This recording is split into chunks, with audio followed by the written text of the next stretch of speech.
Welcome to Women's Rugby Rundown 234 for February 16th through the 22nd. This week, the internal crisis at the Welsh Rugby Union reached a boiling point as community clubs officially triggered an extraordinary general meeting to challenge the current leadership. In a major move for the professional game, New Zealand Rugby secured a landmark collective agreement that guarantees a revenue share for athletes and introduces significant salary floors for Super Rugby Aupiki players. Stateside, Women's Elite Rugby announced a game-changing broadcast deal with the Women's Sports Network to stream every match for free. Domestic league leaders are currently asserting their authority across the globe, with Saracens reclaiming the top spot in England, Stade Toulousain holding firm in France, and El Salvador remaining perfect in Spain. I'm Wendy, here to bring you the latest in women's rugby news. This is your Women's Rugby Rundown, and we're about to kick off. Let's start with international 15s news. The drama in Wales has shifted from the pitch to the boardroom as community clubs have officially triggered an EGM. This is a massive move aimed at holding a vote of no confidence in Chair Richard Collier-Keywood following widespread outrage over proposals to cut professional men's regions from 4 down to 3. The WRU has issued a stern warning in response, claiming these motions could stall a planned £28 million investment and jeopardize the entire financial stability of Welsh rugby.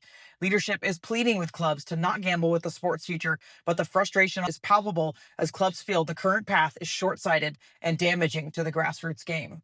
Over in the Celtic Challenge, Round 8 provided one of the most unexpected results of the season so far. Brighton Thunder pulled off a complete shocker by blanking the league-leading Wolfhounds 14-0, proving that they are a serious threat as they hunt for a playoff spot.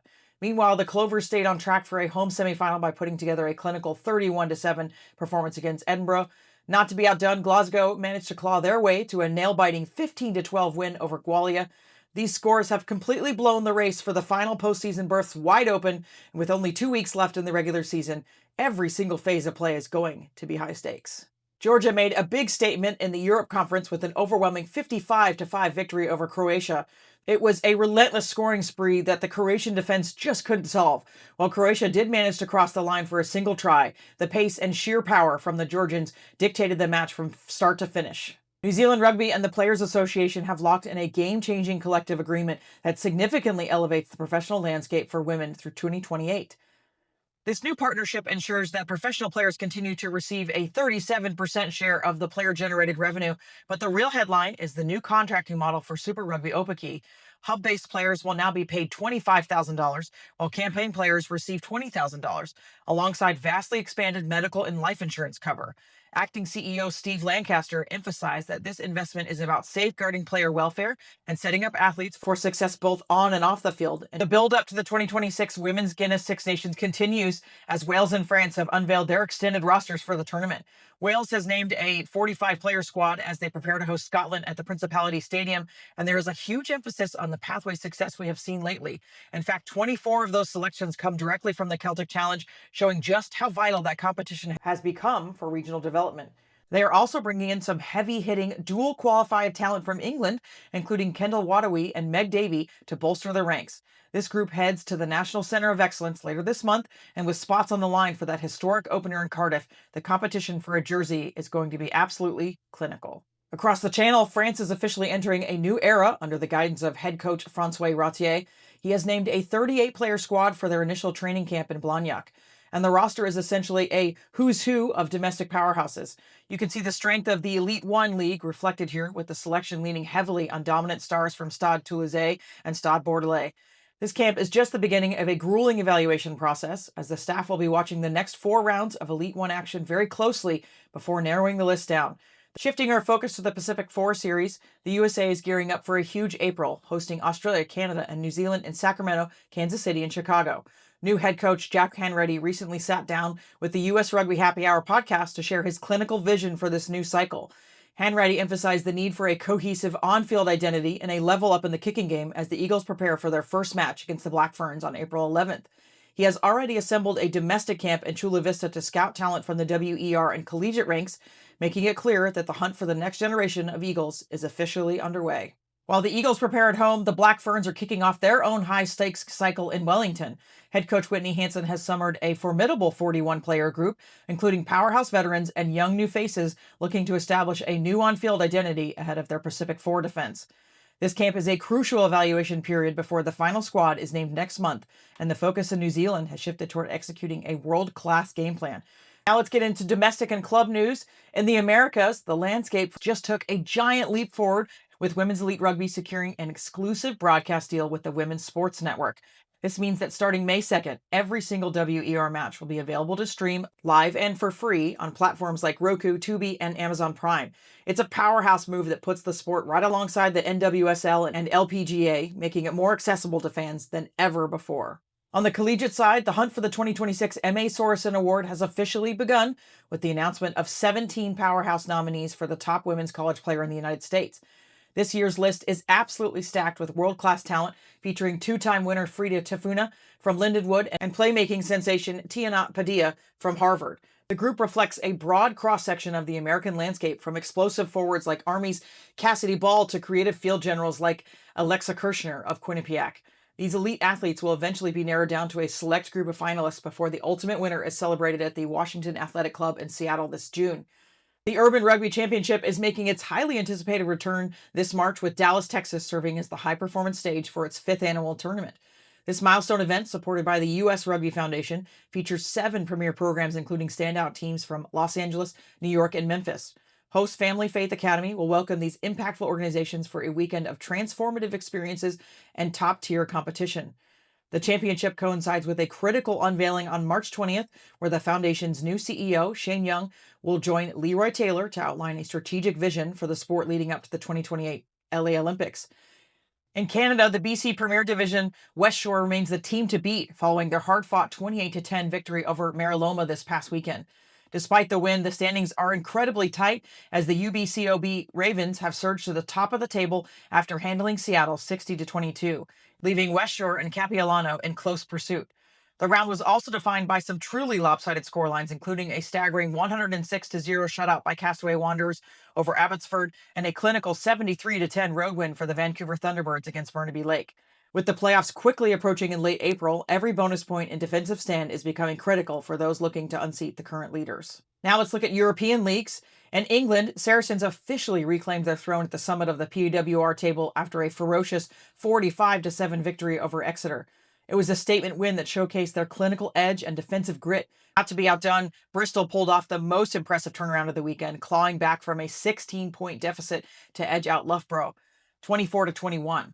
Meanwhile, Sale Sharks secured back-to-back wins for the first time this season in a muddy defensive battle against Harlequins, and Trailfinders cruised to a dominant road win against Leicester. Looking ahead to round 13, all eyes are on the high-stakes London Derby between Saracens and Harlequins. Llandaff North remains the lopsided dominant force in the Welsh Premiership, holding a significant lead with 36 points after 7 wins from 8 matches. They have established a clinical gap at the top, but the chasing pack is starting to close in. Seven Sisters falls in second place with 31 points, while Bonymain sits close behind in third with 29 points. The stage is now set for a top-of-the-table clash on March 1st as Bonymain prepares to host Llandaff North in a match that could completely reshape the standings. With Seven Sisters traveling to face Carnarvon, every point in the coming weeks will be vital for postseason positioning. Ireland's Nigeria AIL featured lopsided scorelines this weekend, led by a big statement from UL Bohemian. The Robins delivered a staggering 89-0 shutout of Cook. Railway Union was equally overwhelming, securing an 82-7 victory over Ballincollig, with Poppy Garvey crossing the line 4 times.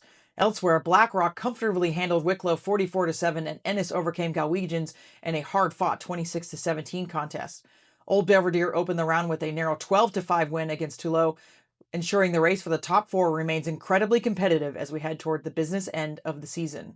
In round 10 of the AXA Elite 1, Stade Toulousain reinforced their position at the top of the table with a commanding 57-5 victory over Lyon. They continue to set a lopsided pace for the rest of the league, but the competition for the top seed is far from over. Blagnac secured a runaway 55-3 win against Toulon, while ASAM Romana kept the pressure on the leaders by defeating Stade Villeneuve 24-10. Looking ahead to round 11, we have a heavyweight battle on the horizon as second-place ASM Romagna hosts third-place Stade Bordelais. This marquee matchup will likely decide who stays in the hunt for that coveted top seed as the playoffs draw near. Spain's Iberdrola saw El Salvador continue their lopsided, unbeaten run with a 46-14 victory over Crack Coruña. Gacho kept a firm grip on second place after dispatching Olympico, while Majadahonda overcame a tough challenge from Cisneros to win 36-24. The most dramatic result occurred in Barcelona, where the Cocos clawed back in the final minutes to salvage a 10-10 draw against St. Cugat. The league now looks at a big top-of-the-table clash as the undefeated leaders El Salvador prepare to host second-place Gacho in a battle for first. Italy's Series A Elite has officially locked in its playoff framework following a round 12 competition. Valsugana consolidated their position at the top with a dominant 55-15 away win against Colorno, securing their lead in the standings with only 2 regular season games remaining. Villorba kept the pressure on by overwhelming Neapolis 68-0, while Benetton locked in the final playoff spot with a hard-fought 22-15 win against Milano. Capitolina edged out Torino 22-17 in the final contest of the weekend, though the visitors salvaged a crucial bonus point. With the semifinals officially set, Valsugana, Villorba, Colorno, and Benetton are now preparing for the high-stakes knockout rounds. Now we'll look at Africa and Asia. The Nanfung Group Airside Premiership is on a bye week, but there's plenty of action in Africa. In round 2 of the Pick and Pay Super League, the Bull Daisies, DHL Western Province, and Sanlam Boland Dames all secured their second consecutive victories to stay perfect at the top of the table. Western Province was particularly impressive, dropping 53 points on the Golden Lions. The Bull Daisies cruised to a 45-3 win over the Sharks, while the Boland Dames overcame a red card to pull away from the Border Ladies 45-21. Free State overcame an early lead to earn their first win of the season, defeating the EP Queens 21-12. Round 3 of the Uganda Premiership featured a mix of defensive stalemates and lopsided shutouts.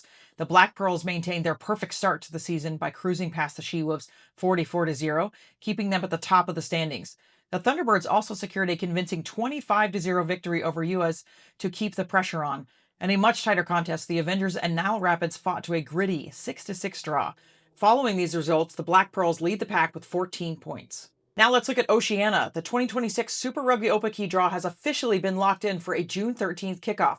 This is the first time the competition has been aligned with the global women's rugby calendar, which is a significant step for the growth of the game. The season is going to feature a brand new all-in festival round designed to bring the entire league together for a celebration of rugby. It all builds towards a high-stakes grand final in late July, and then we'll have the Tasman Champions final on August 1st, where the Aupiki winner will go head-to-head with Australia's Super W champion to decide who truly rules the region. That does it for us. As always, there's more news on our site at yscrugby.com. Never miss one of our episodes. Women's Rugby Rundown is available anywhere you get your podcasts from.